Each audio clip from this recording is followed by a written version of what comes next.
Hell yeah. Bills Mafia, what is going on? We are bright-eyed and bushy-tailed here at 10:50 in the morning. Welcome. Glad that you guys have joined us today. My name is Thomas Loss. That is Joe DeRosa. We are here to join you guys to kind of talk about what happened last night. Some instant reaction. Well, not instant, reactions the next morning. Kind of our thoughts, our feelings, what you guys are thinking. So we do want you guys in the chat to give us your sentiments. We'll talk about it. We'll kind of, rehash it. If you have any vitriol remarks, keep them obviously respectful, but throw them in the chat. We want to know what you guys are thinking. But right out of the gate, obviously the Buffalo Bills traded back twice last night. They traded from 28 back to the Chiefs, and then they traded one more time from the Chiefs to 32 to 33 with the Carolina Panthers out of the first round. Myself, Joe DeRosa, my brother Ian, and John Helmkamp, we're all standing in the crowd of people, and all of us just kind of stood there, gobsmacked with the fact that that had happened. So intriguing that did happen. But Joe, why don't you start us off? What are your feelings, your sentiments about last night? So I will say this. The trade itself, both of the trades, I'm totally fine with. If anyone knows me, they know that one of the paths that I have said the Bills could take and one that I would be fine with because of the implication of the capital you were going to get was trading back. Because listen, as much as we all need wide receivers, as much as we wanted to make that trade up for Odunze, unfortunately didn't happen. And Brendan Beane essentially confirmed that they didn't want to do that. They need depth. They need to be able to plug in the holes, and they need to be able to kind of have an equal spread where they're able to kind of go effectively in each round and address their positions. So the trade downs themselves were fine by me. I think where the tension is lying right now with a lot of our fan base, with everyone's reaction when we were out on the floor, because the most negative vibe ever washed all over us. But it's the fact you traded with Kansas City. But I mean, Brandon Beane, if he gets a good offer, is going to make the move he needs to make. And it unfortunately is the Chiefs. And I hate that Xavier Worthy went to the Chiefs, because you gave Patrick Mahomes an insanely good weapon, one that you could have had for yourself, that I have praised, that many people on our network had praised. So I absolutely understand the anguish that the fan base received from that move and the Chiefs taking him. But understand this: if Brandon Beane wanted Xavier Worthy, he would have taken Xavier Worthy at 28. He even made a comment that the Chiefs were going to end up getting him anyway. He was not on the Bills' radar at all. Xavier Legette, the same thing. He makes that trade with Carolina. If he wanted Xavier Legette, he would have taken Xavier Legette. He probably has a bunch of receivers on his board with a second round grade that he's totally prepared to take today. And he might even trade down again to the mid 30s to try and recoup some capital for whatever reason, just to be as loaded as possible, with an option still there for you at that spot. Now, I think, in my preference, I would prefer for them to just go receiver now and finally have it. And I think that at this point, McConkey, Mitchell, Jalen Polk, or I'm blanking. Wow. I'm blanking on Troy Franklin. Those are your other ones that I think you could still take and still walk away with a good grade and also a good receiver. So I'm not jumping off a cliff because they traded back. I think it just sucks that Kansas City took Xavier Worthy. Our fan base very clearly remembering the Mahomes trade and also Chiefs poaching McDuffie, although I don't think that was an actual poach. I don't know if the Bills actually wanted McDuffie. And now this. So it sucks when you deal with the devil, but sometimes the devil's got a really good offer. And if that helps the Bills fortify their depth, and they put out a good team this year, so be it. Right. And I mean, at the end of the day, and I know, I last night into this morning, I've had a lot of interaction with some of you guys in the chat and others that are just popping in my DMs, and Chiefs fans, NFL fans, clapping and giving me some guff, which I appreciate all the same. What I will say is, Brandon Beane, if he's trading out of 28, right, to the Chiefs, there's very good reason. He knows more than likely what the Chiefs are going to be trading up for. Like, they know that Patrick Mahomes has been having conversations, has been throwing to Xavier Worthy, right, on their own, not like sanctioned, but on their own. So very likely Brandon Beane knew, like, hey, if I'm going to make this trade, I am in fact handing them the keys to a Ferrari, right? So, but I think in my mind, right, like, you have to kind of put yourself, and I know it's really, really hard as a fan to kind of disconnect yourself from fandom back and kind of just maybe try to look at it from a more outside perspective or very myopic look.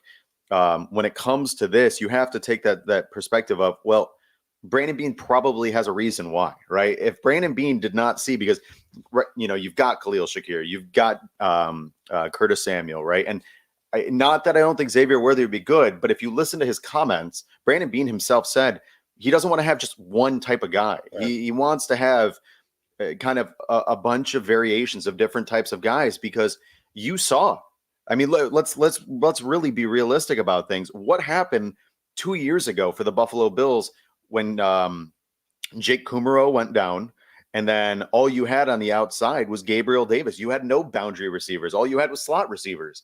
And then this past year, you had a whole bunch of options, but none really on the boundary that were worth anything. You had Trent Sherfield in the playoff game, and that was a big issue. So having that variety, having that kind of change of pace is really important. And I think, as tough as the pill might be to swallow, to send, your biggest rival, the biggest foe, the best team in the NFL, a track star like Xavier Worthy, there is something to be said for maybe Brandon Beane's not that concerned, right? And here's the one thing I will say, and I think we all did this to a degree. We all talked ourselves into every prospect. Like, I was on the Troy Franklin train. That could start again today. I was on the Xavier Worthy train, the Xavier Legette train, which that one really, really hurt last night. And I like kind of hunched over as if I got punched in the gut. But, I've been, we were on the Roma Dunze train. Like visually like broken up about Brian Thomas Jr. when he was drafted last night. Like, we've gone through it with a lot of these guys, so it's tough, but you have to think like there's very much a reason why Brandon Beane does the things he does. And I know in the moment, the visceral, very emotional reaction in these moments because of the buildup for the past 6-8 months, it's hard to kind of disassociate yourself with those feelings when you're looking at this stuff. So in that, you have to think like, hey, it's tough, but there's a reason he did it. And, the trade back, right? Like, let's talk about the trade in value, right? You're going from 28 to 32. By doing that, you picked up that third rounder, which is fantastic. And then the trade from 31 or 32 to 33, you picked up a fourth, right? So it's a really, really, because obviously when you got that third, you traded the fourth to KC. You recouped that fourth from the Panthers. Yeah. So now you got a good situation here. You moved up in each round, right? Concurrently. You got the fourth that went to a third, the fifth that went to a fourth, and the sixth that went to a fifth. All very, very good scenarios in there. And that alone, you have to think like value basis. There's a lot to go on today. You've got 33, which is, we'll talk about that in a second, but you got 33, you got 60, you got 95. Now you have 3 assets today to do what you want. And again, something we'll talk about is potentially that veteran receiver trade. Yeah. I know myself, Joe, John, and Ian were talking in the car, kind of spitting back and forth what we thought about that and what could happen. But where were we driving when we were talking about this? We were driving to find beer at 1 a.m. in downtown Detroit because I was on a mission from God. We didn't find anything, and it wasn't that big of a deal, but I thought it'd be funny. Joe didn't think it was funny. John and I were laughing in the car at 1 a.m. But I was also running off 2 hours of sleep and was exhausted and just wanted to go to bed, man. If you guys can't tell, I am shot. Yes, definitely interesting. But Joe, what are your thoughts about the kind of what happened, right? Like, obviously with trading that and giving him Xavier Worthy, what are your thoughts now with the packages and the picks that we have? What's your thoughts moving into today? Well, first off, like I said earlier, I'm very pleased with the fact that we traded back. I thought that was an incredibly viable option from the start of draft season, where you're sitting at pick 28, end of the first round, a lot of really talented players that have that hybrid first, second, or even just a full second round grade to a lot of people that were studying these prospects, and very clearly to Brandon Beane. One thing I want to say too, and I think Spin made this point in our chat, and it's the best point I think anyone could have made. So Spin, take your victory lap on a Friday morning. But you knew, and this is the comment Brandon Beane made, right? Everyone knew they were going to go for Worthy. Beane didn't want Worthy. Other teams didn't take a receiver. Other teams probably, Baltimore, I think, went with a corner. Arizona took D-line. Dallas took an offensive lineman. Like, Worthy was the Chiefs' target. You essentially made the Chiefs give you a third-round pick to take their target rather than waiting and have them take him anyway. If Worthy fell to the Chiefs at pick number 32 and you don't make this trade, you're out of a third rounder. You took a first round, which is fine. I mean, whoever you wanted, but you would have essentially said, okay, let's just take this guy we have a second round grade on, and then the Chiefs are going to go ahead and get their guy. The Chiefs just had to hand over pick 95 to make sure that they could get Xavier Worthy. Oh, that's funny. Yes, it's a lovely place. You should check it out. We'll give you a tour next time you visit. It's very cute. But it's quaint. You got that out of them. And one of the things we'd all been saying we'd like to see is the Bills potentially make a trade back to get a third-round pick, which they did. And now you look at their list, which I have pulled up, and Cover1 Zuber Hansen tweets this. The Bills' remaining picks now are 33, 60, 95, 128, 141, 144, 160, 163, 204, and 221. You're still at 10. However, you jumped up multiple spots in 2 trades while retaining pick 33. So I think what this does now doesn't just give you the flexibility in this year's draft to take multiple receivers, to fortify your D-line depth, to add to the secondary, but it also allows you to put a package together if you want to trade for somebody. And I know T. Higgins is floating around, Brandon Ayuk. I don't know. I got to stop saying I know what the Bills are going to do. I don't know what the Bills are going to freaking do. But what I will say is they have a lot of flexibility, fluidity in what they want to do in this draft. And if they decide that trading for an Ayuk, trading for a T. Higgins is on the table for them, there is an ample amount of draft ammo they can use to propel themselves up. And if not, Thomas, what I think would happen and something that I'm going to hedge my bets is something that is likely to happen. Mm-hmm.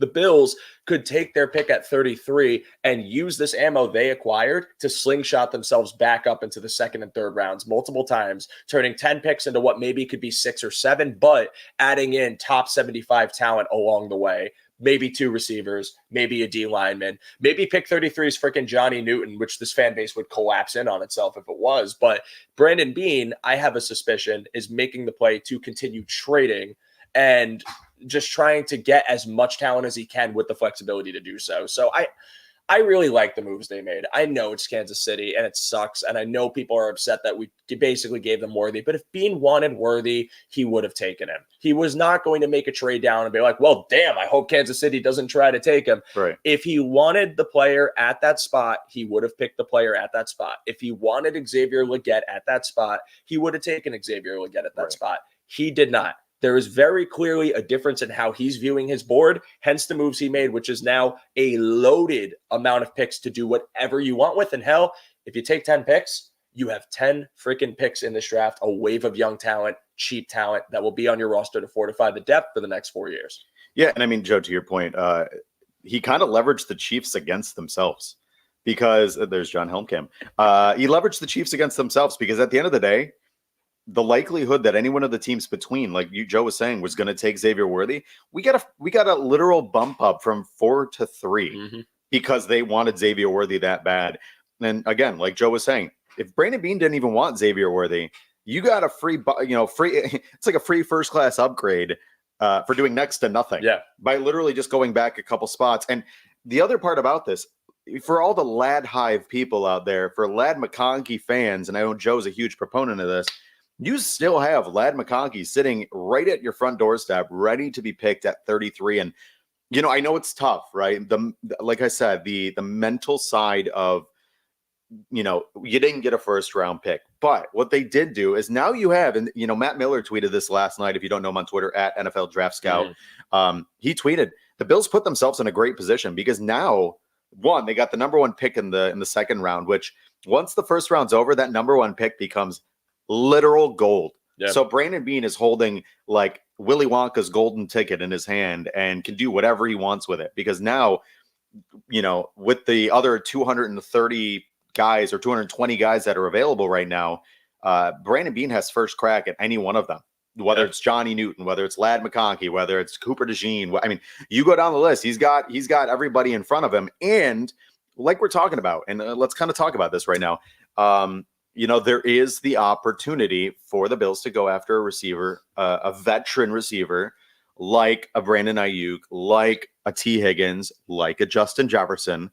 And I really do wonder, I wonder now that the The 5th-year option is no longer on the table because obviously with not having that, first rounder anymore, you kind of get out of that, which there is value to it. Obviously with the new CBA, it doesn't hold as much value, but it is still valuable. Now that you're in the second round, now you have the option of making that decision because one, you have 2 second rounders right now, and now you have 2 second rounders next year. Mm-hmm. So let's say you call up Minnesota, right? And you call up their new GM and you say, hey, listen, you just saw what AJ Brown got paid at $32 million, the number 1 contract in the NFL, highest paid receiver. Very likely Justin Jefferson is now going to command 36, 37, 38, 39. Who knows? Who knows? Yeah.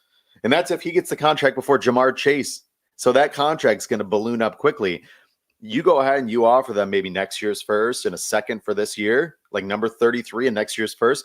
You get Justin Jefferson, and then all that conversation, that talk about, oh, we didn't get a first round receiver, dissipates immediately. Yeah. In the memory bank of Bills fans just vanishes because, I mean, I know people are going to go like ape shit if the Bills were to land Justin Jefferson, and rightfully so. There is nobody better than Justin Jefferson. Mm-hmm. So, I think there is an opportunity at this point to kind of decide, and let's kind of chop this up. What is the best decision at this point? Do they stay at 33? Do they maybe trade back again? Right. And maybe try to garner a couple more picks. I don't know how many more you really can get because they've got 10, they've got 4 5th rounders, which great. 5th rounder is the absolute sweet spot. We know how many really good guys the Bills have drafted in the 5th round: Matt Milano, Khalil Shakir, Gabe Davis. I mean, all very, very talented assets. What does it become? So, for me, and we were talking about this last night before the draft even started, I had said, I didn't really like the trade down option just because in the moment, I felt you're losing out on a lot of value in that first round. I didn't really love the idea of trading for a veteran because, again, you're losing those first 4 years. So, like, if you get a receiver, you're automatically starting on the back 9, mm-hmm. right? Like, you're going to be running into, in 4 or 5 years, the same Stephon Diggs situation that you're running into now, especially if they hit that 30-year wall. And so in my mind, which, with the Brian Thomas Jr., Roma Dunze, whatever that was yesterday, was get that first round receiver, have that 5 years of cost control, you're rock solid. But now when we're in the situation where I think the Bills have, what's the best case scenario?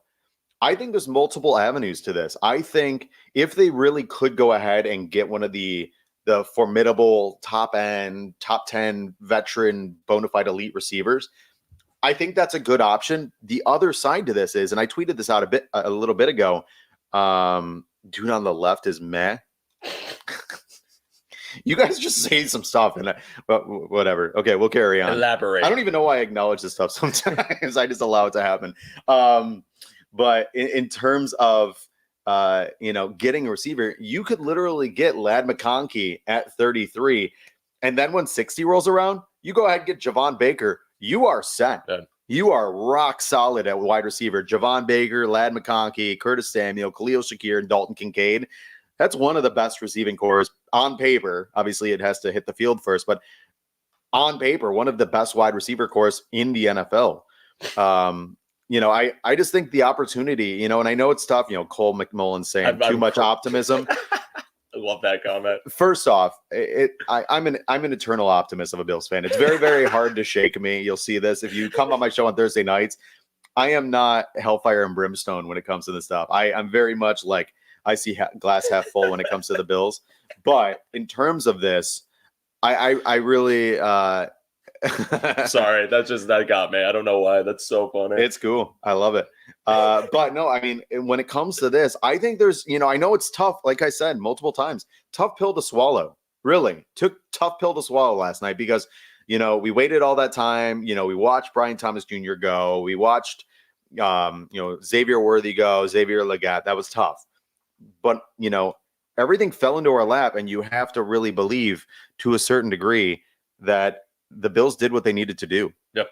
So, yeah, I want to make a comment about our comments and what I'm seeing on Twitter about everything involving this idea that they're rebuilding. It's not a rebuild. They're not rebuilding because you have Josh Allen. You're never going to be in a full rebuild when you have a franchise quarterback that's always going to make you competitive. You're not going to go out there, sign Khalil Shakir, and try to, or Jesus, Khalil Shakir, forgive me, everybody, Curtis Samuel, and try and fortify the room in advance of your draft. You're not going to bring back key veterans.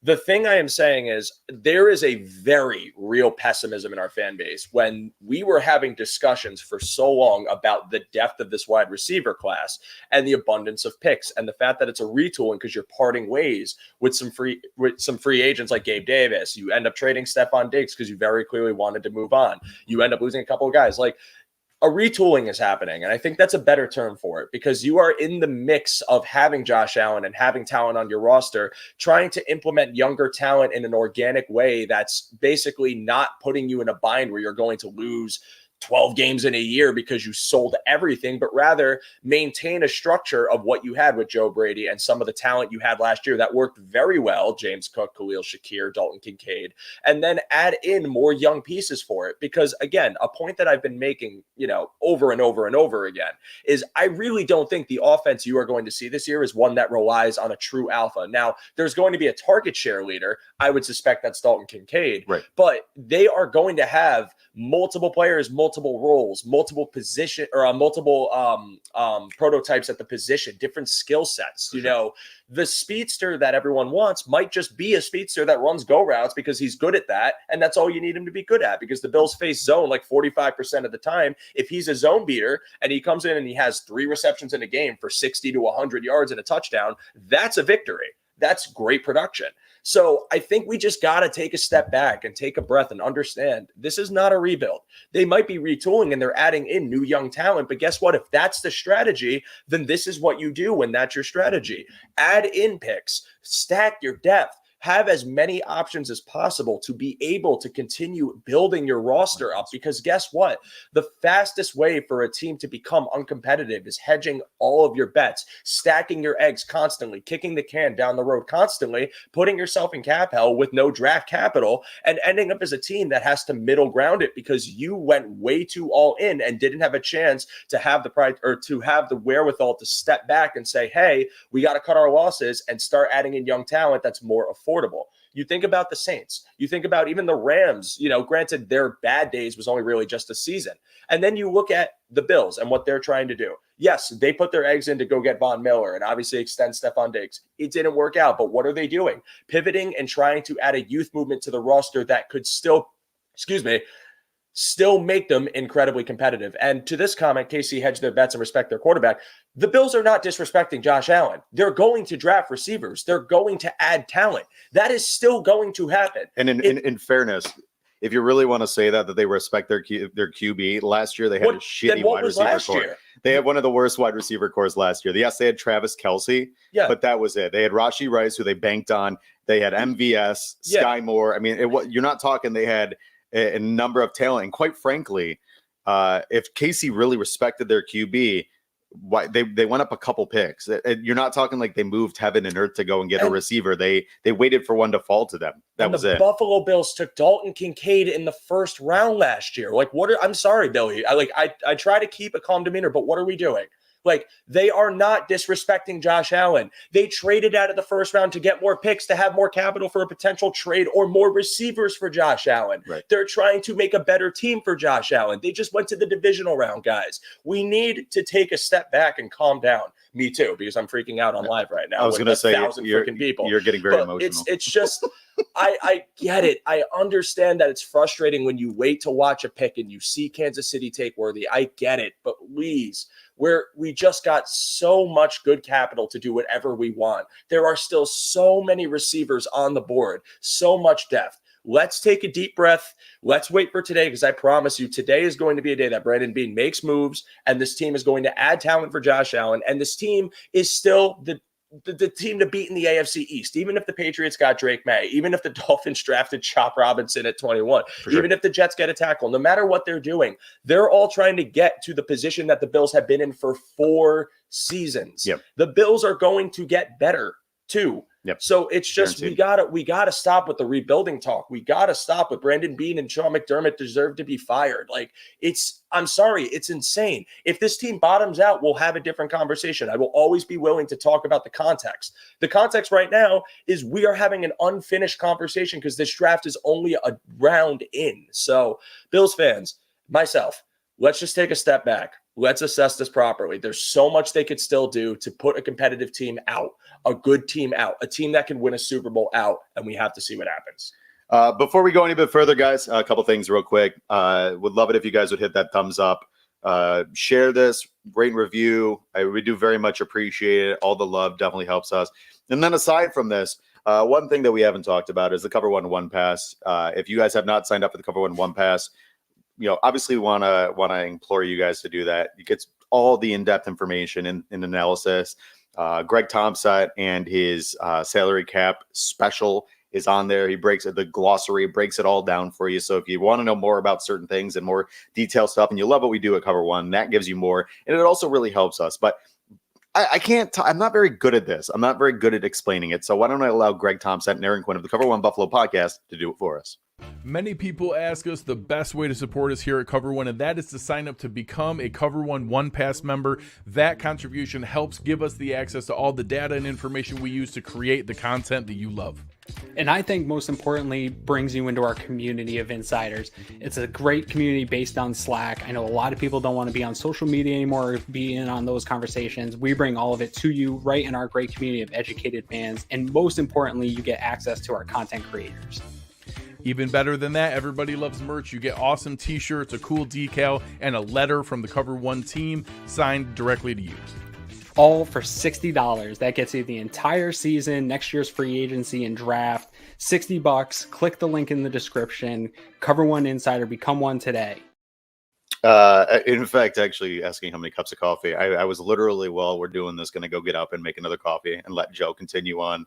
And we'll keep talking, and we're going to keep doing this, guys. I mean, I'm 100% doing this for as long as you guys want to sit here and talk about this, but Yes. kind of, to what Joe was saying, going into this, it is one of those situations where, with Casey taking Xavier Worthy, and I do want to move on from that because I feel like we'll just beat the hell out of a dead horse. But in regards to that, you have to look at it in a vacuum for where we are right now moving into today.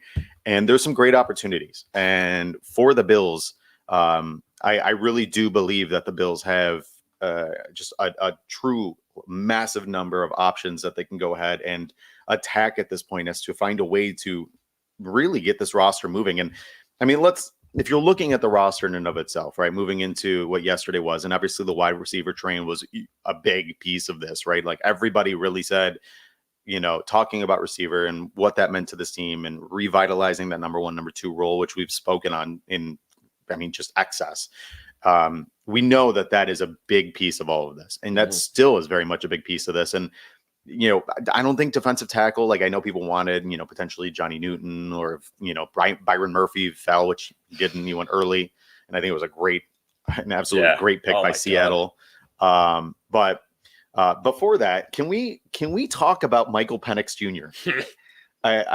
I'm still trying to rack my mind. And I don't know if you guys have seen Terry Fontenot, the GM, and his explanation about what happened there. But I really, if you had bet last night in the media room, and there was probably like 500-600 people in there, and everybody's, whether they're doing live video or, we had radio stations behind us, reporters, you had people writing up, their blurbs about what was going on. The reaction, I wish I could have recorded and bottled up that reaction last night, because it was like it was like the whole room was watching a car accident happen live in front of them. And I have never seen quite literally a reaction of what just happened. I almost dropped the F-bomb. Like, what just happened? It was the most mind-blowing. And I like Michael Penix Jr. We actually, as we were walking out last night, we were talking to a couple Washington content creator radio personalities, and they were saying all about Michael Penix and how good he is, and that, they had said that Michael and his agent thought he was going to go top 15. Yeah. He knew. But in reality, when you look at the situation, I just can't, You just paid Kirk Cousins $180 million over 4 years on a big old inflated contract, and you brought in Michael Penix Jr. And I get he's 36 coming off of an injury. Who, Penix? No, Kirk Cousins. Yeah. Yeah. So Achilles. No, 'cause he's an old prospect. yeah, I 28 by the time Kirk Cousins leaves Atlanta. By the way. I just, man, having Roma Dunze right there, having Dallas Turner right there. I mean, really, any of the corners. I mean, you had Byron Murphy, you had everybody in front of you, right in front of your lap, and to not take. I mean, they could have taken Hatu Latu at that point. I mean, I don't know. It seems very, very surprising to me. But moving forward, I will say this. I think in that first pick, 33, I'm very intrigued what Brandon Beane's mindset is really going to be in a moment, because I think if you look at the way that the Bills have done things, then very, very kind of attack oriented, right? Past 4 out of 6 drafts, they've traded up, and this draft they traded back twice. So knowing that he has everybody in front of him that he wants, what does he do with 33? And I really wonder, was this, and we talked about this last night in the ride home, was this in effort to go ahead and get the wide receiver that they wanted? Is it a masterclass by Brandon Beane to put himself in position, get the 33rd pick? They have 60. They have the Vikings second next year. They have their own second next year. Do they have 63 7th round picks? This guy's got some heaters. Even if I disagree with him, this is fun. This is good. I like his comments. But I mean, do they now that he has 4 second round picks, you go to any one of those teams? I'm not a huge fan of the Deebo Samuel idea. I love Deebo Samuel. I don't really understand it in this offense, but it would make sense for Joe Brady and what maybe he wants to do similarly to what he was doing in LSU. Mm-hmm. But if you wanted Justin Jefferson, if you wanted Brandon Ayuk, if you wanted T. Higgins, now obviously they would have to they have time today to do some contractual salary cap maneuvering and massaging, because you have to, when you're trading for a receiver, you have to be able to acquire their contract as is. You can restructure after that, but you have to be able to take in that contract in that moment. Once that trade is literally finalized through the league, you have to have that space. So if in fact they are going to do that, Brandon Beane, and let's say if they're doing that trade right now, and it I wouldn't say very likely, very possibly could happen. Brandon Beane is already working. Yeah. Him, Jim Overdorf, the rest of their team are figuring out how they can go ahead and do this. Cortland Sutton's another great option. Yeah. That's another name that absolutely could fit. And to be honest with you get a Cortland Sutton and then a Troy Franklin, you're solid. You've got your Y or Z, and you got your X in Cortland Sutton, and the rest of it is absolutely gravy. I think there's a lot of really, really interesting stuff being hidden yesterday, that any trade for wide receiver would be for a day 3 pick. I mean, I guess in his mind that's potential, but that's more smokescreen than anything. He's not going to sit there and in a press conference, he's not going to say like, yeah, I'd trade a second, because then he shoehorns himself into a position where GM's going to say, well, you said this. Yeah. You would trade a second. And now he's like, I'm stuck in a corner. So I don't think that's exactly it, but that's the other part about this. 49ers took Ricky Pearsall, or as they call Ricky Peepee. Went out for Ricky Peepee. Man. Yeah, and we all loved Ricky Pearsall. I was a huge proponent, huge proponent and supporter and banner waver of Ricky Pearsall, a guy that I think is going to be a stud in the NFL. Like, I think he will be, a receiver for the next 10 years. Like a Danny Amendola that just seems to always find work, because he's just sure-handed, really talented, great route runner. I think he's going to be a tactician. And if you listen to CJ Stroud said it himself. He is elite. Yep. So I think that's exciting. Denver said Sutton's not going anywhere. Well, they all do. Every GM said that. Brandon Beane said Stephon Diggs is not going to get traded. And well, look where we are right now. So but what's your thought? If there was a wide receiver that could be traded for, who's your flavor? I mean, all of them, but if I had to pick one specifically, and you're telling me what I think is the most realistic for Buffalo, and I have a sneaky suspicion that it's probably something Bean is weighing. I don't know if he has framework for a deal in place as much as he's just probably exploring, okay, do I want to hold on to pick 33, keep the capital, go crazy and fortify the depth, or am I feeling like I can still get a really good amount of picks this draft while compromising maybe pick 33 or pick 60 at this point, because maybe he wouldn't want to give up what he just got from Carolina, package it with one of their 4th round picks, maybe something from next year, and then end up talking about maybe going and getting Ayuk. If you ask me my favorite prospect for them, not prospect, player that you could trade for from a different team, I would say Brandon Ayuk. And I think it goes to the conversation that Thomas and I had when we were talking on my show on Tuesday, and something that he's tweeted that we've all talked about. But the Buffalo Bills, at least in the past, but I think the philosophy is still there, very much value separators. They value guys that are going to get a step on their defender, get those extra steps, get that stack, whether it's in the middle of the field too, and being able to use lateral agility to get themselves open. I think when you look at this skill set, the 2 receivers, honestly, that I love, I mean, I love Jefferson, but I think the flavor of Jefferson and the contract that you're going to pay him is going to be really, really, really expensive. And I just don't know if Brandon Bean wants to do that right after giving up Diggs, putting in that $38 million or $31 million dead cap hit.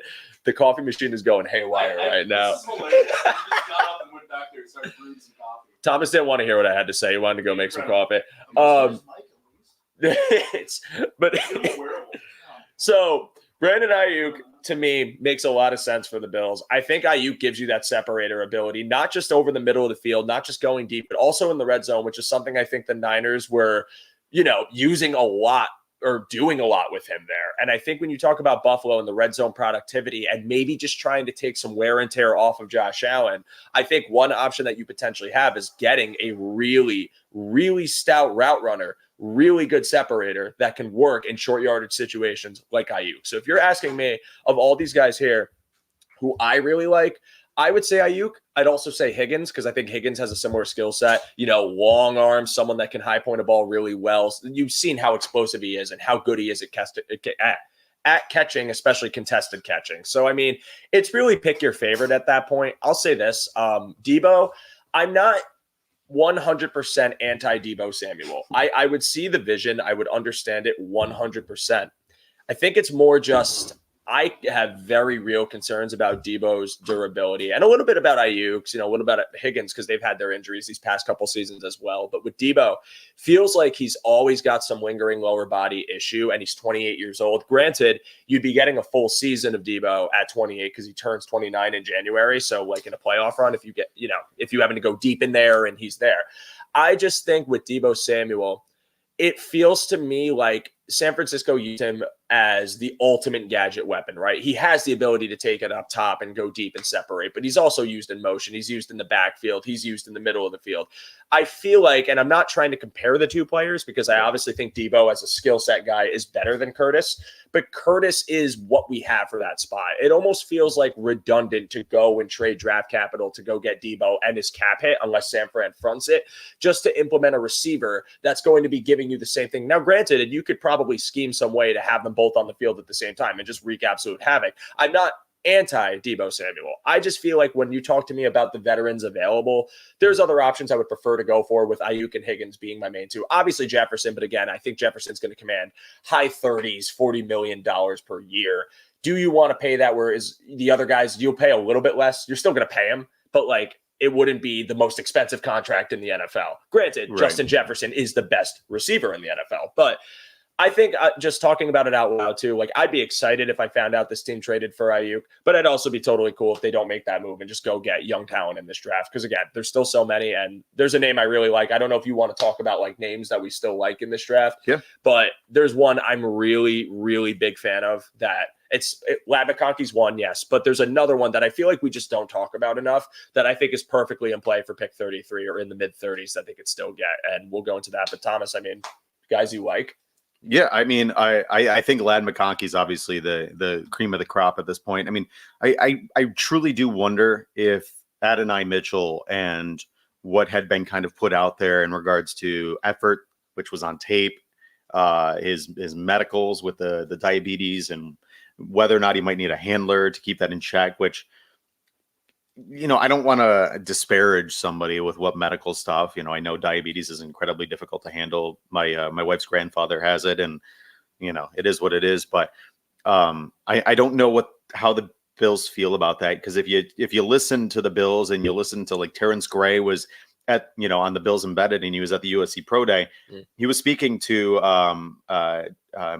Elliott, the GM from the Patriots, and Wolf. Elliott Wolf, and he was literally saying that the Bills are culture fit. That's what it is. That's where they're derived from. And if you look at Sean McDermott, that's what that's the core building blocks of this franchise and where they've been. So I can't imagine in this day and age. I mean, I guess because they have some, they have Josh as the front leader, but they kind of dissipated a lot of their major leadership team. If you look at who the captains were last year, most of them are gone. I think there's like 1 or 2 left from last year's captain of 8 of them. So it'd be tough for me to understand it. I know Adonai Mitchell has just a ridiculous amount of talent. And could you talk yourself into the fact that AD Mitchell in the second? Absolutely, because it's no longer that first round receiver. You're saying well, you got AD Mitchell in the second. That's good value. But then you get into that situation where, like Osiris Torrance, great value. Cody Ford, not so much. So you kind of have to kind of figure out where that draw line is of, are you doing it because of where they're picked, and you're saying, like, you're kind of internally diagnosing that the value is there, or is it truly you believe that he is the best on the board at the top of your list? Because my assumption, people are talking about this right now, I do believe Cooper DeJean is probably on the Bills' radar. He fits everything. I mean, he is like a Sean McDermott prototype. If you could look for a guy that would fit that mold, he'd be it. But here's the other thing. Do the Bills see Cooper DeJean and say, what's the drop off from Cooper DeJean to Javon Bullard or Jaden Hicks? Like, could they get one of those guys in the 4th or 5th round and then use those 2 seconds on wide receivers? Or, Jazir Newton, Johnny Newton is still sitting. I can't believe he's still sitting there.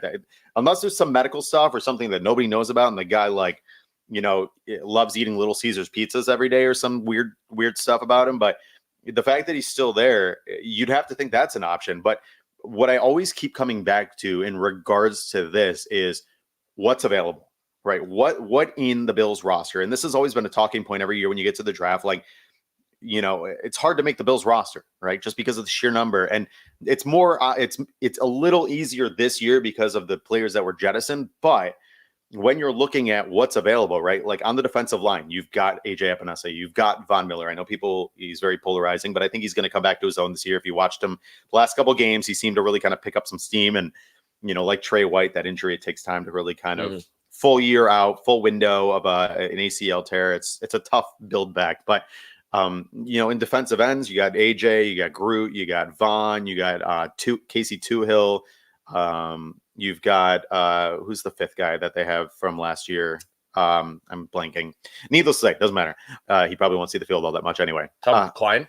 Yeah, Cameron Klein, maybe Cameron Klein. Or no, Kingsley Jonathan. Yes, Kingsley Jonathan. Thank you. Well, both, I guess, but yeah, whatever. But and then on the defensive line, you've got Ed Oliver, you got Daquan Jones. So you've got, and then you got the 2 guys that they brought in this year. Big friends of Daquan Jones. So if you're talking about that, there's not really a starter position on the defensive line. It's obviously rotation, but the lion's share is going to go to Daquan and Ed. So at that point, what's the next available position? Safety. You got Taylor Rapp, you got Mike Edwards.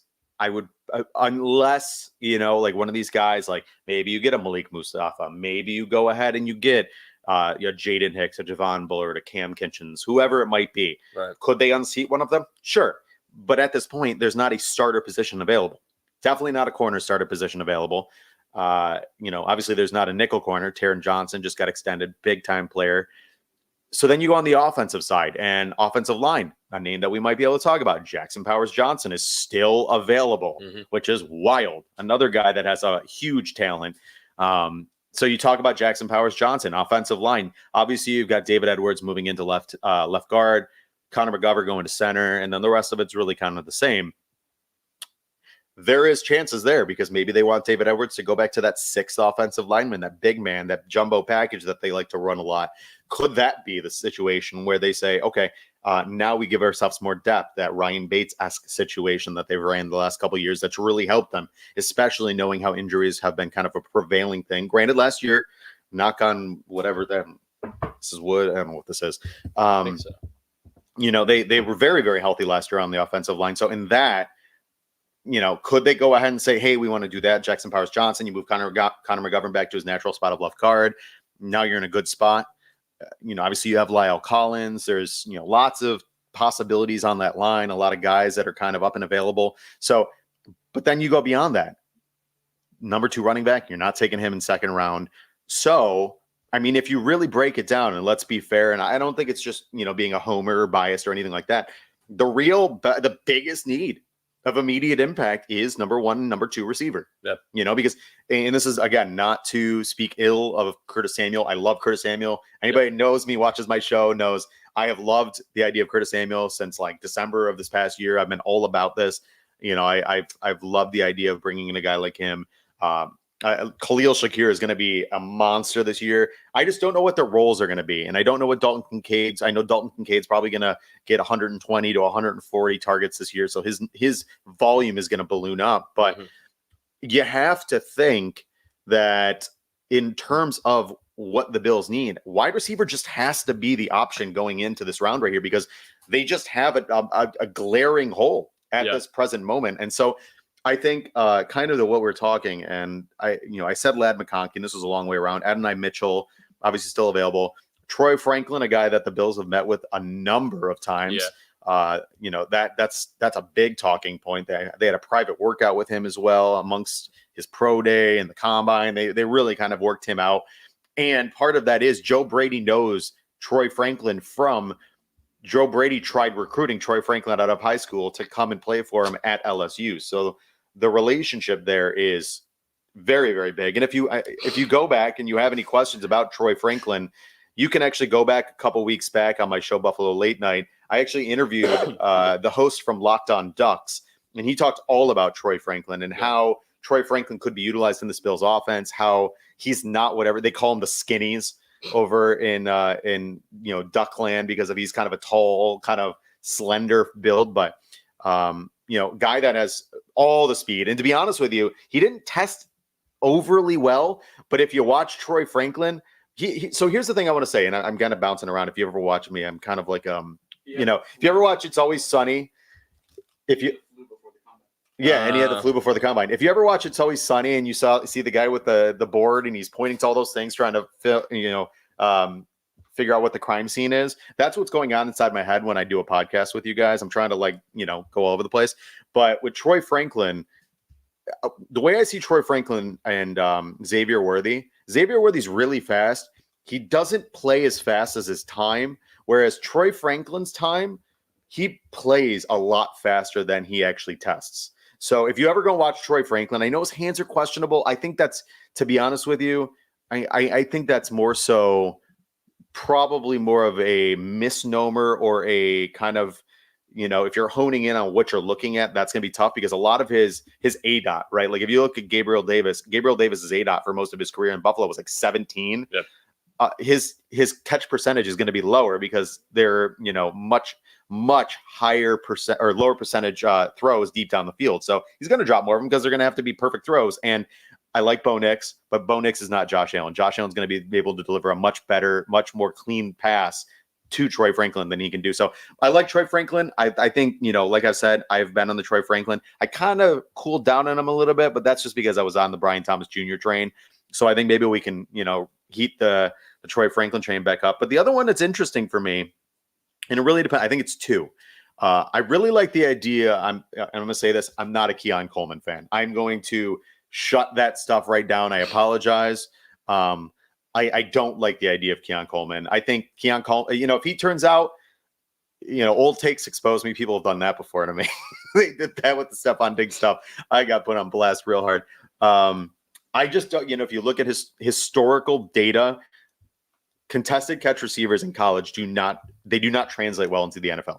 So I don't suspect, could he be the albatross to all of that? Could he be the one that breaks the mold? Sure. And God bless him. If it happens, great. And whoever gets him, if it's the Bills and it works, obviously we're going to be ecstatic. If it works somewhere else, great, good for him. Right. He seems like a great person. The interviews, he seems like a very, very, very nice kid. I wish the best. I don't want him on the Buffalo Bills. No disrespect to him. I don't think it fits what we're looking for, unless you're just truly just trying to fit Gabe Davis's role in a vacuum, which then I feel like you're just kind of pigeonholed yourself and getting very, tunnel vision on that. But the other one I'm very intrigued about is Jalen Polk from Washington, which we talked to some Washington reporters last night, and they spoke, glowingly of Jalen Polk.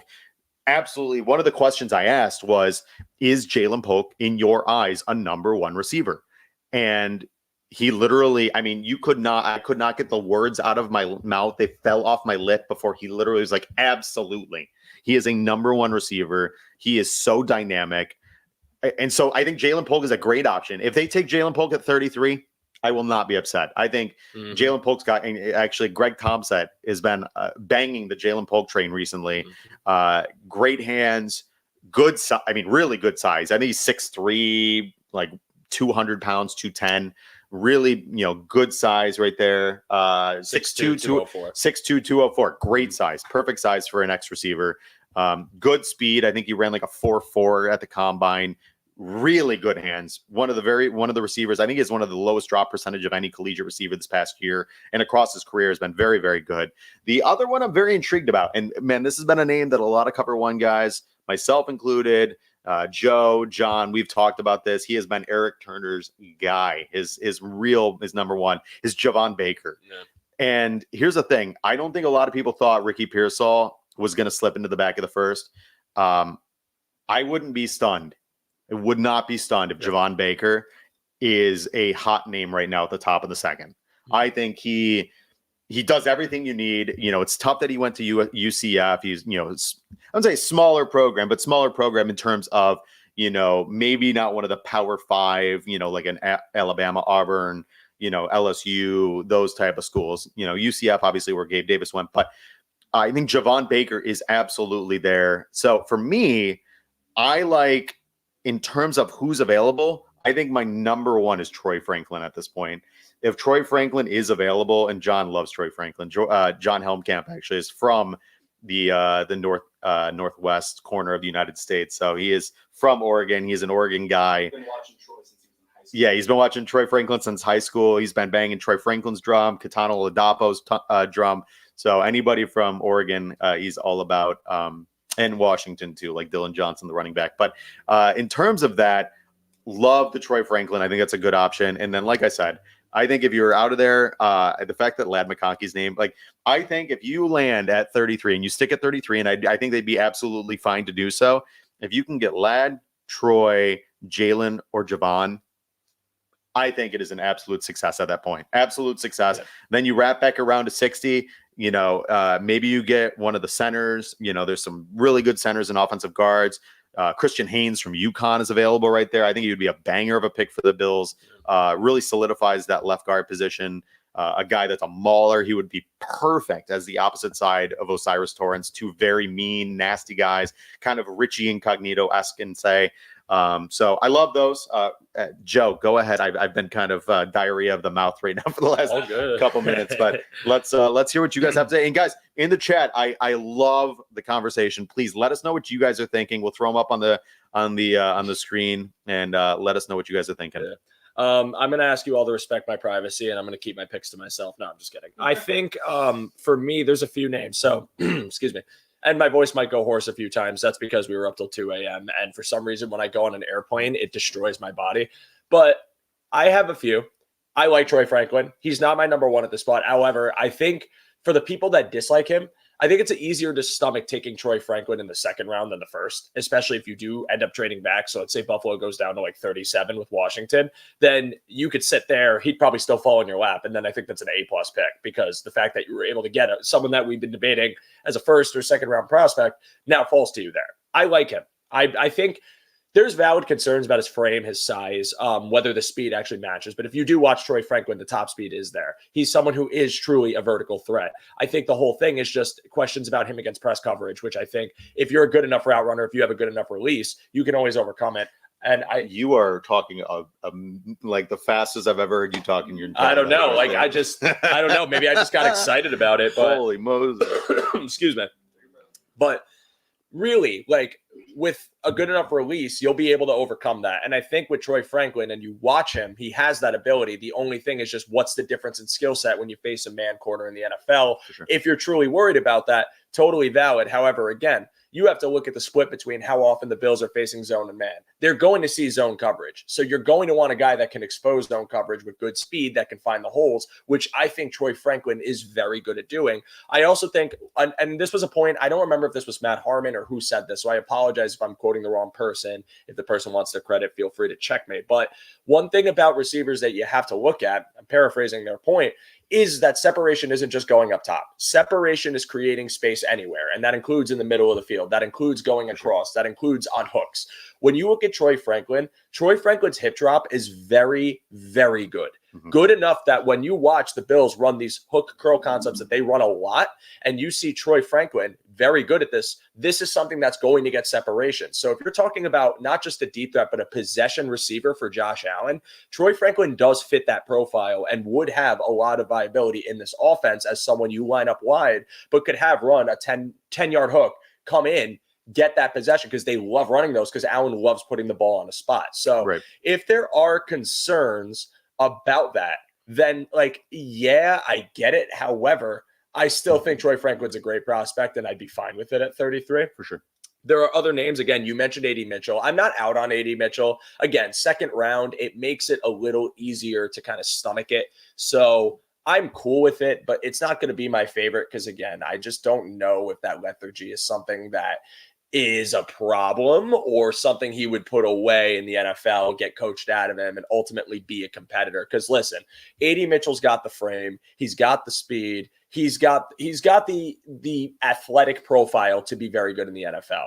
And I do think that it matters a bit when you're talking about, like, I want to coach this guy because of his traits. Because again, like, you looked at Brian Thomas Jr. and all of our conversations around him, that's a traits guy. You take that guy because even though he's a project, you know what he could become. So I think he's a viable option too. But you said it, Thomas, and this is someone that I've been kind of pounding the table for too.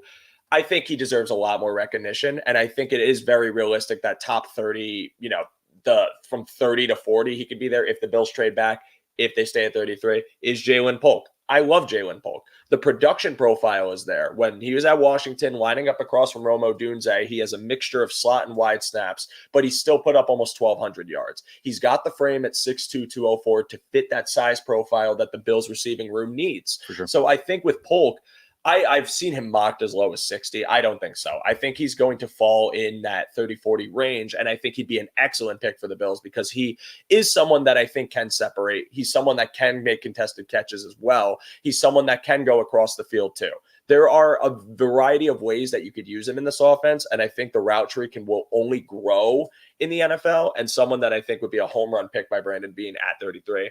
I'll say it because you guys all know I love him, but Ladd McConkey, again, the most pro-ready separator. I think the only other one that I think was as ready was Ricky Pearsall, who actually went before him, which to me, that might tell me that maybe there's medical concerns about McConkey because he did get hurt, in his time in Georgia, and I get it. So that is something valid to keep in mind. And if he does slip on the board, that's probably the reasoning. But Ladd McConkey's a separator, dude. He's someone that even if he's, excuse me, I know people are worried about his size, but size is not how he wins. He wins by his separation. He wins by his route running, his release, his feet, all of these different traits that allow him to get that extra step on someone. He is one of the best separators in the class. And as we've been talking about, separation matters in the Bills offense. He would be a great pick if you are comfortable with the medical profile on Ladd McConkey, which if the Bills were to take him at 33 or trading back in the 30s to take him, that would tell me they are.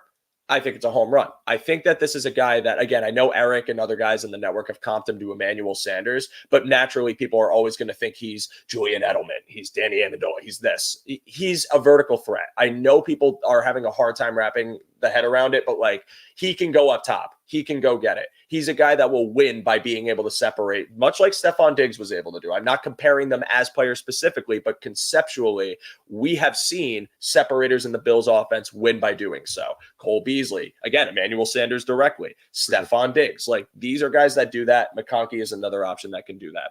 And just, I love Javon Baker. Again, all the points have been made about Javon Baker. So, I mean, boundary guy, absolute aggressor. The drop rate is a concern, but I also think, like, again, it's something you can clean up at the pro level. Drops happen for a variety of reasons. It could be an underthrow. It could be genuinely a ball that was so difficult to high point, but he still got his hands on it. And if you look at the raw data, it doesn't tell the whole story. That doesn't mean he doesn't have a drop issue, but it does mean that it can be cleaned up or it's not as bad as it seems. So Baker is a boundary winner. He could put insane moves on DBs at the second level. He's got a little bit of top speed, like a guy that I would really like to see in the Bills offense 100%.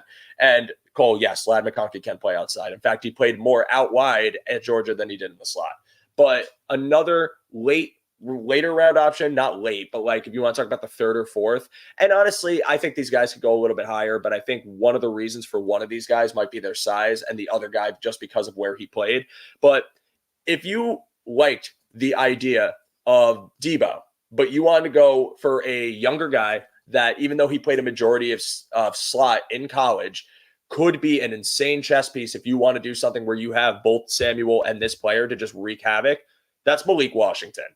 I adore Malik Washington. Malik Washington is one of the most explosive prospects in this class and would be an absolute hammer for the Bills offense. Yes, I'm pretty sure he's 5'7". Actually, I have his size right here. I'll tell you in a second. 5'8", 194. He's not a big dude, but again, that's not how he wins. You're not asking a 5'8" Malik Washington to go up and make a contested catch, even though maybe he could. But he's an absolute explosive separator, someone that you could run up the seam and wreak havoc on two high shells, someone that can move around all over the field. Do you want to use him in motion? Do you want to use him in screens? Do you want to have him run across or run deep? He can do all of those things. That is a prospect that I think Josh Allen would be foaming at the mouth to take, and I absolutely love him. So if he's there and they take him, people will be like, oh man, Thomas, he's not 6'5". What a terrible pick by Brandon Beane. Let this 5'8" kid show you what he's got. I promise you he will dominate if he's in the right scheme, which I think Joe Brady's is. And one last name that I'm intrigued by, and it's going to sound kind of corny. It's not just because of the last name. It's because of the profile of where he was playing primarily, what his size is. I like Luke McCaffrey. I really do. I think that this is a guy that if you got him in the middle rounds, maybe fourth round, he'd be a perfectly viable option in the Bills offense. I think he's a prototype and a project. He's someone that converted to the receiver position recently. His production in his final year was 992 total yards and 13 touchdowns. So nothing to just close your eyes and scoff at. He'd be a work in progress, but for a fourth round pick in an offense with an abundance of targets, he's someone I could definitely see them putting out wide or even moving around. And I know at the Senior Bowl game, he had a nice play where he showed his post catch ability. And I think there is something there about, even though we talk about family names and how it doesn't really matter, it's the player, having those resources like McCaffrey in your corner, it's still something that you got to keep in mind when you're talking about how this player trains in the offseason and the talent that surrounds him. And I see our comment sections mentioning a name I actually forgot to put down, but I like Brendan Rice too. I do. Brendan Rice, to me, I don't think there's anything overwhelming about Brendan Rice. Like, he's got a good frame and he's a boundary guy, and I think he can separate. I just don't think he did it as well as some of the other, boundary conventional prospects in this draft, but I'd like it. I would like the pick. I think he'd fit the role. And if you paired him with maybe an earlier round boundary guy like Jalen Polk or maybe someone like that, a separator like McConkey, I could definitely see the vision. So those are just some names I really like that are remaining in the draft. And wouldn't you know it, there's a lot of names remaining in the draft. Trading back wasn't that bad. Again, I'm going to say it, like, whatever happens. They could do something totally stupid today, like take a position, like take a freaking trade down to the 40s and take a corner, which would be hilarious. Yeah, but sure. Like, I'm still really optimistic about this draft. I'm really excited. Yeah. First off, I just want to say for everybody who sent me well wishes, my son is out of surgery, so he is good to go there. So that's I do very much appreciate all the kind words and thoughts and whatnot. So, yeah. First off, I just want to say to Sword Joseph or whoever this person is, you're not making the Chiefs better or the Panthers better. It's the act of what I know you're saying like the NFL's laughing at us, which first off, we've got Josh Allen. We're laughing at the NFL half the time because Josh Allen is 10 times the quarterback. I mean, he's the second best quarterback in the NFL, and it's not markedly close. So like, it's great. But here's the thing. This initial reaction of what might have happened is exactly what it is, because you know what? None of this matters. This is all the same. I mean, let's be fair. If you're really looking at this in kind of just what it is, black and white, this is the same thing as mock drafts. None of this really matters until they actually take the field in September, because all this is just a bunch of guys on paper and you're saying, oh, they're better. You know what happens? Everybody said Sky Moore. Oh my God, they got Sky Moore. Look at what happened. And now Sky Moore is literally nothing. He's a nothing burger. You at the Chiefs get Sky Moore. I can't believe it. Right. You know, like, great. That's wonderful. But you know what could happen? They went and did that. What's going to here? Let me say this. What happens if Xavier Leggette's the better receiver, not Xavier Worthy, and Xavier Worthy washes out, and then the Chiefs say, again, because they have not been good at drafting wide receivers, the Chiefs failed again and picked the wrong receiver? Or what if Troy Franklin is better than Xavier Worthy? Then is it we went ahead and we helped the Chiefs? No, we didn't. What we did, just like Joe said on the onset of the show, they were going to take him, albeit regardless of what happened. What we did was we used it and we leveraged it against them, and we got a higher pick. We took our 4th round pick, turned it into a 3rd round pick, which we didn't have a 3rd, and now we have 2 seconds and a 3rd. I understand that 28 is now a 2nd, so you're really just kind of reducing that 1st round pick. But you have, literally 3 day 2 picks. You are in a good position to get a lot of stuff. Were these 3-time the prospect of Mecole or Sky Moore? That's on paper. We don't know that. We don't know anything about that. That is all just conjecture at this point. To say that one guy is better than the other, yes, on paper, maybe he might be, but until he takes the field. Because here's the thing. Everybody talks about Xavier Worthy. Xavier Worthy also has a big question mark on his hands. And you want to talk about a team that had very big issues with drops like the Chiefs. You just added a guy who literally, and you talk to Longhorns reporters, they will tell you he had some bad drops in some big time moments. And that's, not to be like that jilted ex now that he's not on our team and he's somewhere else. But I would say the same thing about any one of these guys. Like Troy Franklin had some concentration drops. He's got to clean that stuff up. Like, I still like Troy Franklin and I think he could be better, but call a spade a spade. We're not helping anybody. What we're doing is Brandon Beane made the best decision, and he said this last night, for the Buffalo Bills. This isn't and everybody's saying, like, how could you help the Chiefs? It's not helping the Chiefs. It's you got a good value-based trade, and he did. He got what he wanted. And if he didn't think that, like, if Brandon Beane wasn't going to take Xavier Worthy, then what, in all reality, what the hell does it matter? Yeah.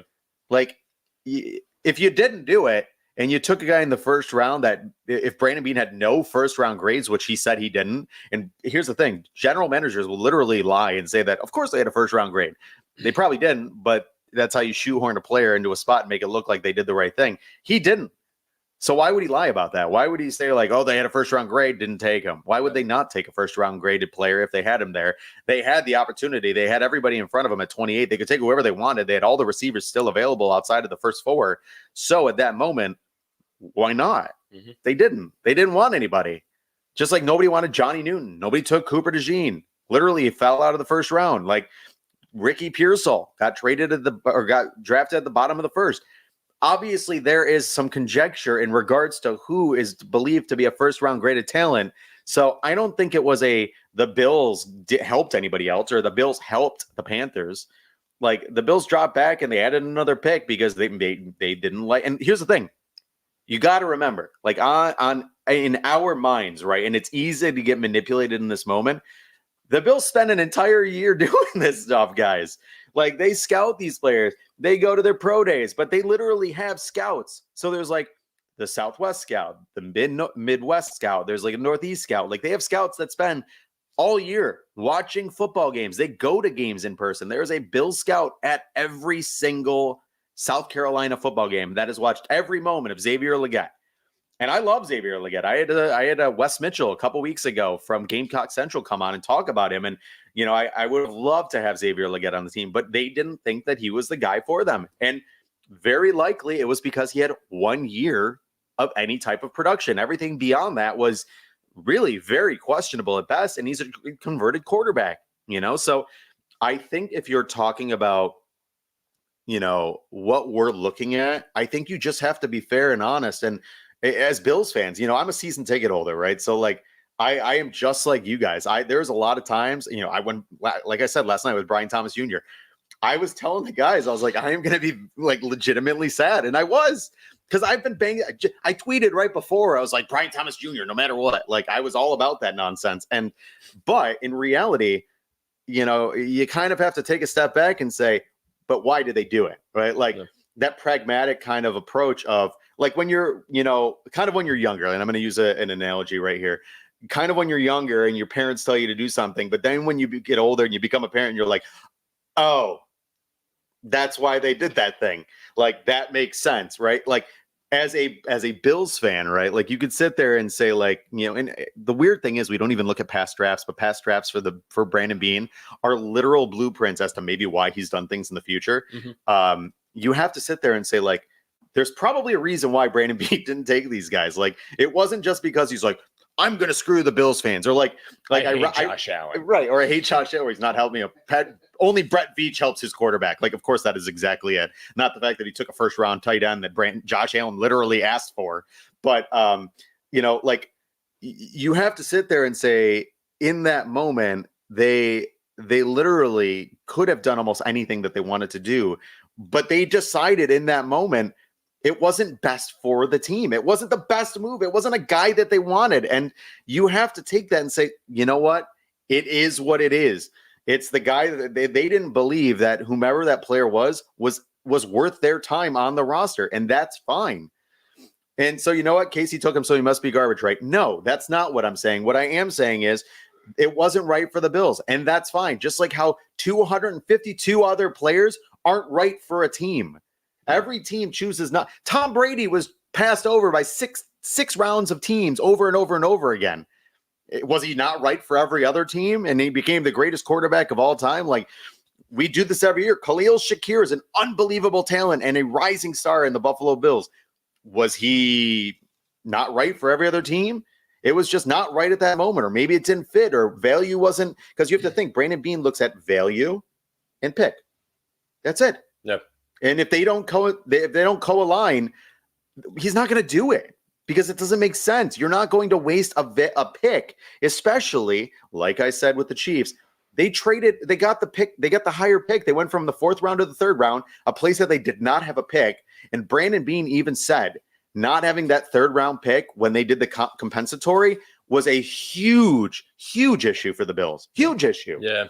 Like he literally. And Brandon Beane, he doesn't really show his emotions, but when he does, it is absolutely like you saw what happened with JD McKissick last year. He was pissed off. He was literally, livid about the situation.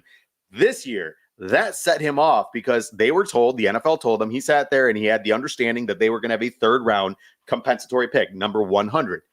They lost that. So not having that was a massive deal. So it's not surprising that Brandon Beane looked at the board and said, you know what? And look at the wide receivers we talked about. Jalen Polk, Javon Baker, Troy Franklin, Lad McConkey. If you like A.D. Mitchell, Johnny Newton, Cooper DeJean.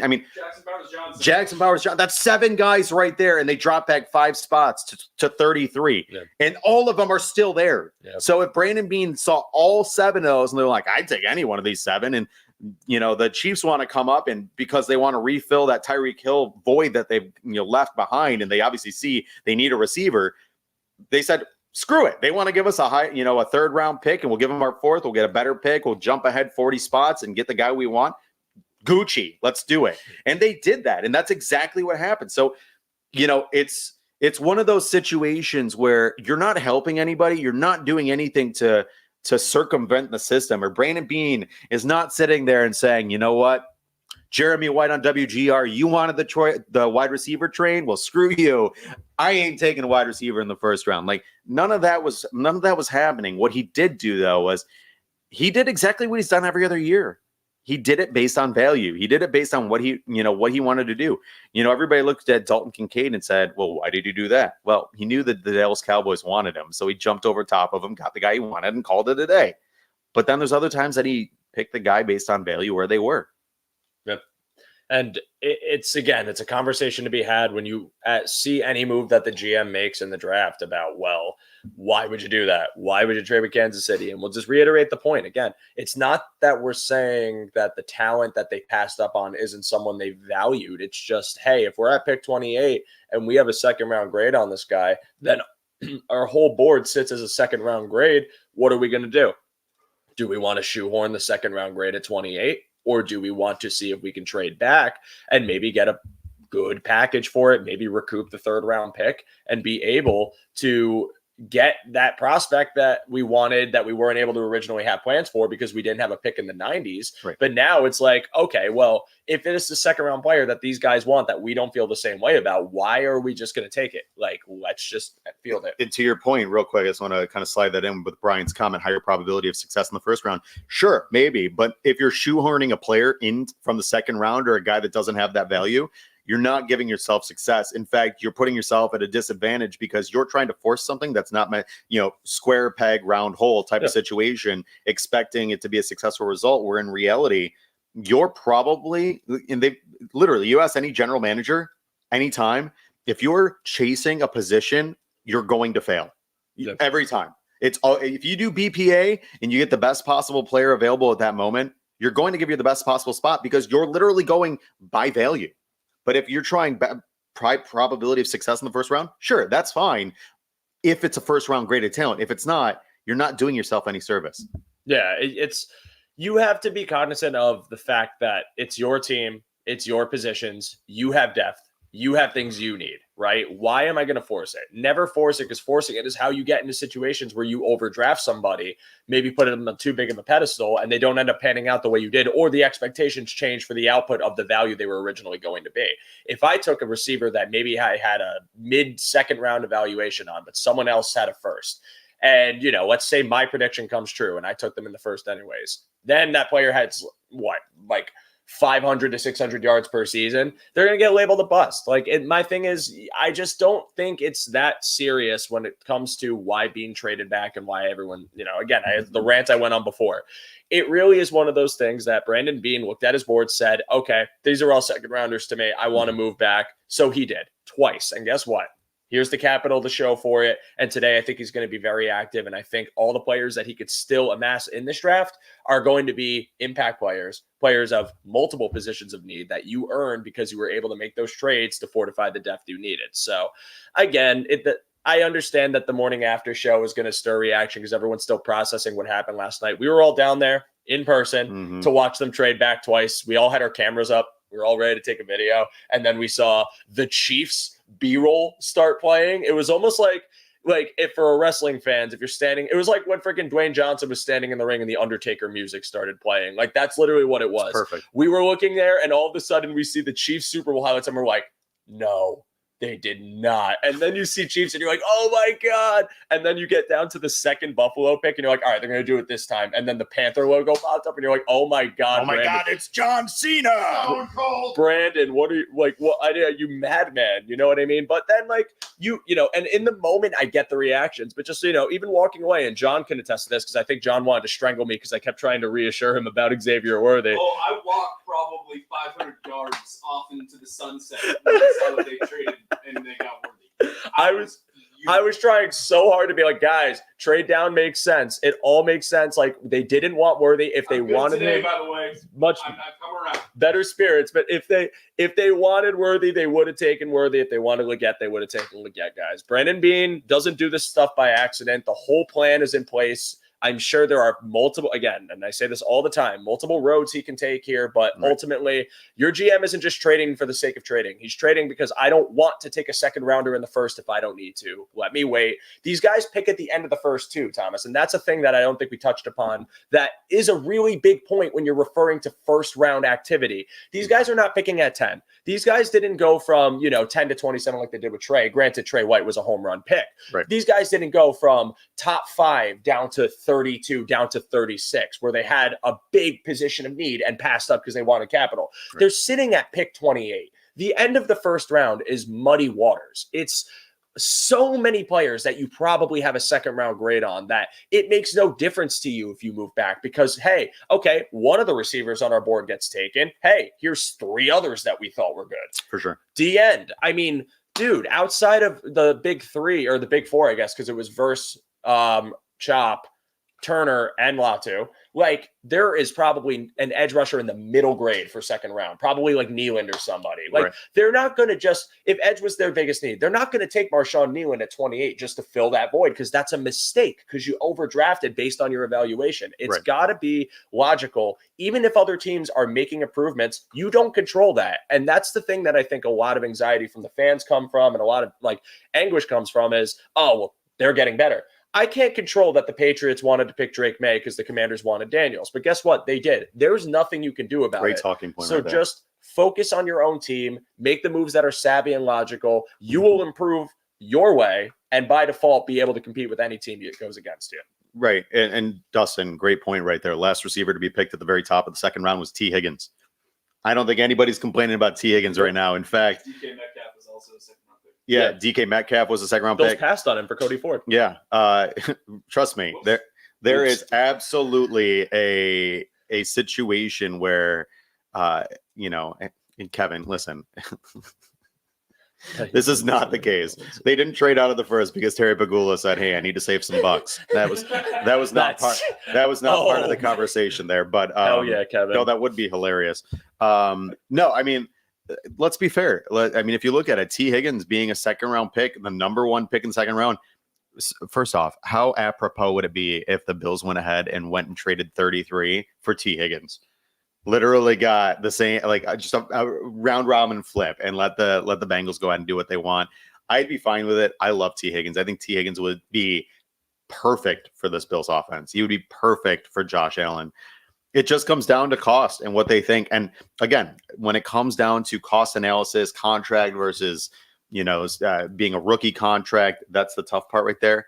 But I mean, you have to think like, I think one of the situations for the Bills, and this is one of these things that we kind of really have to roll out, is do they want to go the veteran route or do they want to go the rookie route? Yeah. I think you win either way. You win either way if you want to go rookie or vet, because I mean, there's a pro to each move. It's not one or the other. It's never black and white. It is a very gray area when you talk about what's best for your team because multiple right answers exist. Green Bay, I compare their draft a lot to what I think the Bills might do this year. And it seems so far like that's the trend because Green Bay decided that instead of feeding an alpha, they get out of, they trade Devontae Adams and now their room consists of Jaden Reed, Christian Watson, Romeo Doubs, and 2 tight ends, Kraft and Musgrave, right? So they build the room that way. That's a right way to do it because look at the success they had offensively for Jordan Love, a budding young quarterback who needed to develop. Sure. Also paired him with, you know, Aaron Jones is a good running back, no longer there, but now they got Jacobs, which is a pretty solid move. So, like, that's one way to do it. Or the Buffalo Bills can have offensive production and with Stephon Diggs being their alpha and having that conventional one that dominates. And that works too. And then you have the Chiefs, Super Bowl winners, who, you know, Travis Kelce is their target guy. He is their alpha. But then their receiving core was a rookie rookie Rashee Rice, who did pretty well, right? But then the depth was a constant point of tension for Chiefs fans, and they won a Super Bowl. Right. There is no one right way to do it. So for fans alike, going for a veteran, it could work. It could be a great move. Getting T. Higgins and then fortifying your depth later in the draft could be the thing that propels the Bills to a Super Bowl. Like, it could be a fantastic move, but it's not the only move you have to make. And I think it's just, again, we box ourselves into things, and it just doesn't need to be that way. But if they were to make that move for a Higgins and Ayuk, color me excited, man. I'd be pumped. I would love it. I'd see the vision. And I think what that does is part of the pro of it is now you get to allocate whatever remaining draft capital you had on many other positions, including safety, including DT, edge, whatever. And then you don't have to feel bad about doing it because you got a guy there ready to go who's 25 years old and can dominate. So it works either way for me. Brian, they can add T. Higgins, even if he is on the franchise tag. It just comes down to being able to get the cost under the cap, which obviously if they're trading, Brandon Beane and team are doing what they can to manicure the salary cap on their own to make sure that they can fit that cap hit. But they can absolutely trade for a franchise tag player. And when it comes down to it, it doesn't have to be for a first round. They can do a side trade for T. Higgins and what that cost would be. So if they wanted T. Higgins, if they want Brandon Ayuk, if they want Justin Jefferson. And that's a name that, if you're in Slack chat, which, Cover One Pass, I would highly suggest subscribe to that, as well as, guys, make sure, I will say real quick, side note, subscribe to the Cover One YouTube channel. Means the world to all of us, as well as the Cover One Draft channel. Make sure you hit that one as well, done by John Helmkamp and Daniel Harms. They do some great work over there. But make sure you subscribe to the Cover One YouTube channel and hit that notification button. Let us know that you love this stuff, and share, like, rate, review. Let us know how you enjoyed this show so far today, and maybe we'll do another one tomorrow morning before we head out of town. But in regards to Justin Jefferson is a name that the Bills have been interested in. They have had whether it's some type of preliminary talks, they've had conversations. The Bills are very much interested in Justin Jefferson, and I'll say this: the contract's going to be I'm not sure I could, outside of what Josh Allen made himself, I'm not sure I could physically understand how much money Justin Jefferson's going to make. It's going to be just a ridiculous number. He is going to set the wide receiver market for years to come. I mean, he is going to be the guy, right? So if you want Justin Jefferson, you can do that, right? You can't do a post June 1st trade. There's no post June 1st trade. The trade is when it happens. There's no designations of trades. That's only when it comes to releases or anything of that in terms of like salary cap maneuvering. But when it comes to trades, there's no post June 1st. It's when that trade is accepted, that trade is happening that day, that moment, that second. So in terms of that, yes, they could absolutely go after Justin Jefferson. And in terms of value, I'd be very intrigued to see, because you have to think when it comes to the new GM or the second year GM in Minnesota, is JJ McCarthy satiating enough for Justin Jefferson? Because now with Justin Jefferson and what's their tight ends? Why am I blanking on their tight ends name? Minnesota's? Yes. Hawkinson. Thank you. They've got tons and tons of talent on that team. So does he want to stick around? Does Minnesota want to pay him that amount of money? And like we said, okay, listen, I've had to do this on Twitter a couple times. I'd like to put to rest for now the Tyrell Shavers, Justin Shorter fan club. And this is not to, with a rubber glove kind of smack you around or anything. I just want to be honest and fair. Justin Shorter had the opportunity. Tyrell Shavers had the opportunity to make a roster last year that was deficient at wide receiver and didn't. They had the chance and couldn't. So let's not rest on the laurels of, oh, look what we have. I'm not doing this. I'm not Butch from the East Side. I'm not going to sit there and worry about saying like, oh, we've got receivers that are in the weeds. We've got 11 receivers, with what tight ends we have. And no, right now, our wide receiver core as it stands is a bottom 5 receiver core in the NFL. It is a very underwhelming group. And that's not to disparage Khalil Shakir or Curtis Samuel. They're great. But ain't nobody walking out saying and scaring somebody as a Super Bowl contender with those two. Like, and as good as Josh Allen is, right? And like Tom Brady, which you can't compare Tom Brady to Josh Allen, as much as I love Josh Allen. And, everybody said like Tom Brady can elevate anybody. There were times Tom Brady didn't have anything, and it was a big struggle bus. And that defense from New England and Belichick carried the load for that team. You have to give Josh Allen talent. You can't just say like, oh, he'll be fine. You have to elevate him. And that starts with guys like that, because I like Justin Shorter. Could Justin Shorter turn into something? Sure. Does he look like DK Metcalf because he's got basketballs as traps? Sure. Is he a massive individual that maybe can run fast and catch footballs? Sure. But until all that stuff, just like what I said about Xavier Worthy, everything's on paper. It is nothing more than literal conjecture. It is a mock draft exercise where you're saying this is what's going to happen. And in a few weeks, when all this stuff is, all the drafts are done and we're all ready to go, we're going to start doing 53-man roster projection because we're absolutely insane and the stuff never ends. And our wives are going to kill us. But when this stuff happens, that's going to be a talking point, and it's all going to be on paper and saying, could Justin Shorter, does this translate? He missed a year after getting drafted out of Florida. He was a 5-star recruit in high school, like all these different like talking points. But in reality, oh yeah, Andy Isabella, great. And KJ Hamler, great. And all these things are, I made this point like a month ago, and I've liked the point because I feel like it really makes a lot of sense. Imagine you go out to dinner with your spouse, right? You go out to dinner and you go to a restaurant with a gift card. The gift card was in the drawer, the kitchen drawer with all the other crap that you have. You got your flashlight, your rubber bands, your paper, your potato chip bag clips, like all that crap that you throw in that thing. There's a gift card. You're like, honey, we're going to dinner. We're going to Red Lobster, but you don't check what's on the gift card. You have no idea what's on the gift card, but you go to dinner, you go and eat dinner. You tell your wife, you know what, honey, get the crab legs, get whatever you want. I'm treating you, but you don't know what you have. You just walk in there and you do that. Then you find out that there's literally $7.43 on that gift card because you used it 2 years ago. And that was what the balance was. That happens to me all the time, by the way. Right. I have like 3 old gift cards in my wallet. You are not, right. You're not going to go into the season with an unknown like that when you've got a racehorse like Josh Allen, a thoroughbred like Josh Allen, and expect to say, like, I'm going to go in with complete unknowns. You're not going to go to dinner you're not going to go to the restaurant without your debit card or cash and just go with a gift card. And you're not going to dine and dash either, Dustin.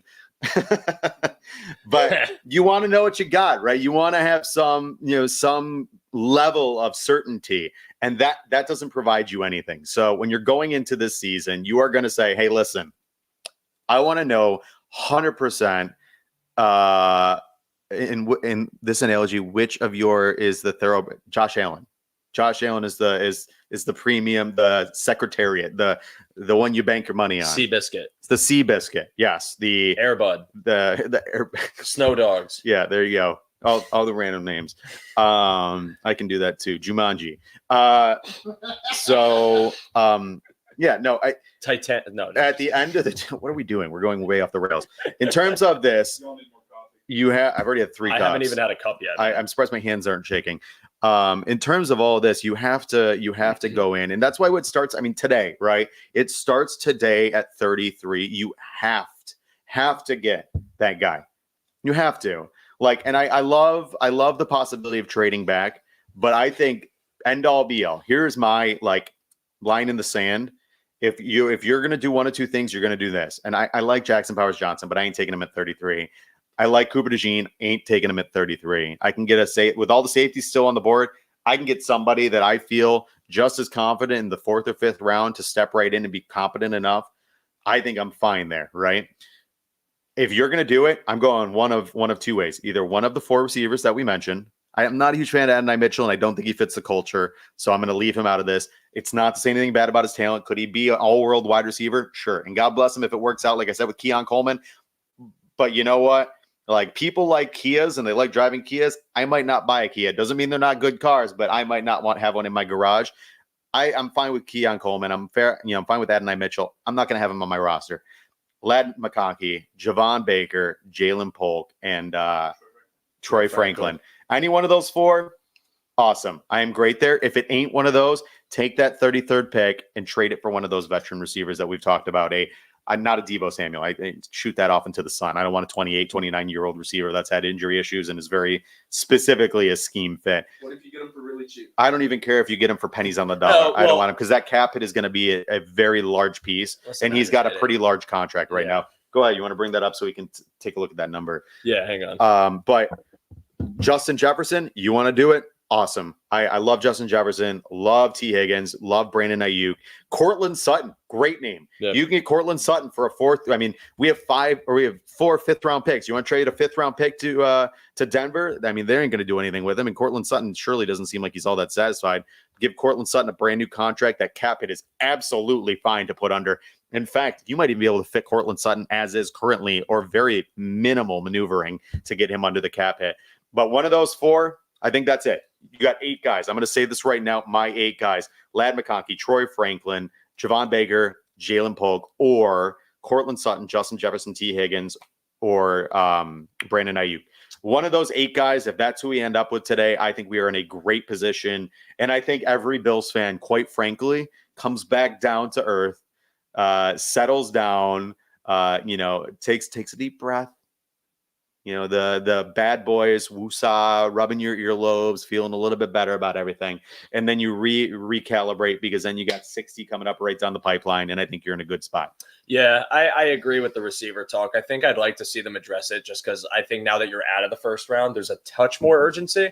Not insanely. I mean, even if they went a different direction, whether it's 33 or trading back, I could understand, okay, we wait till 60 and go until like the third round too, now that we have the pick. But I'd like to see them do it. I think just at this point now, with what I would consider their most pressing position, and now that you've gotten past the first, so you lost the 50-year option, it's relevant in my mind that receiver would be just at this point, not in just a flux because there's so many options, but just your best interest. So that's one name or one position group that I'd want to attack, and I'd like it. I think all the names you mentioned are ones that I'm on board with too. I mean, my number one, I guess right now, is probably McConkey, followed by Jalen Polk. Honestly, I think he'd probably be my number two at this spot. I really, really like Polk, but what? I'm dead to you? Yes.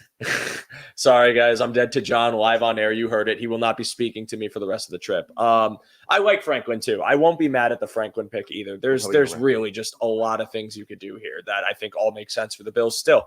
Even a trade back, or even, trade back. And if it's Jackson Powers Johnson, or if they go for Cooper DeJean, if he falls, like, I'll get the logic, just make sure you're fortifying receiver in another way, because if you wait until the fourth round, then you're going to have a problem, unless that's a clear indicator that you are trying to move for a receiver in the market, which then you won't be as mad at. So a lot of paths to success, a lot of ways this team could still improve.